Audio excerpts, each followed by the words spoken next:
Bhagwati Jeevan Shinde, Dayanand college of Latur, BCA department SY या वर्गात शिकत आहे.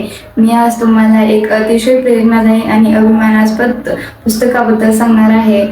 छत्रपती शिवाजी महाराज स्मृती ग्रंथ हे केवळ एक पुस्तक नाही, तर आपल्या मराठी संस्कृतीचा स्वाभिमानाचा आणि शौर्याचं प्रतीक आहे. हे पुस्तक त्यांच्या बालपणापासून ते राज्याभिषेकापर्यंतचा प्रवास सजीव चित्रण करतं.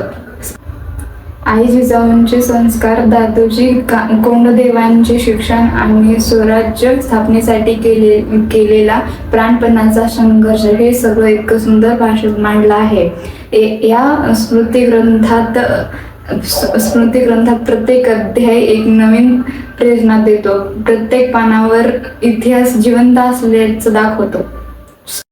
आग्र्याहून सुटकेचा प्रसंग वाचताना महाराजांची बुद्धिमत्ता डोळ्यासमोर उभी राहते आणि रायगडाचा अभिषेकाचं वर्णन तर इतकं भावनिक आहे की डोळ्यात पाणी येतं, पण मन अभिमानाने भरतं.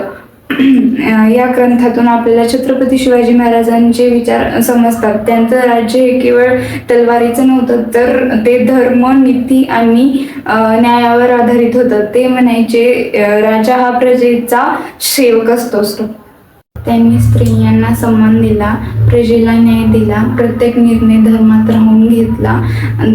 आजच्या काळात त्यांच्या या शिकवणीची गरज पूर्वीपेक्षाही जास्त आहे. हे पुस्तक मला सांगतं की तू खचू नकोस, कारण तू त्या भूमीतले आहे ज्या भूमीमध्ये छत्रपती शिवाजी महाराजांचा जन्म झाला. थोडक्यात सांगायचं झालं तर हे पुस्तक इतिहासाची पूर्ण अनुभूती आहे. त्यात शौर्य आहे, आदर्श आहे, संस्कार आहेत आणि सर्वात महत्त्वाचं म्हणजे स्वाभिमानाची शिकवण आहे. थँक्यू. जय जिजाऊ, जय शिवराय.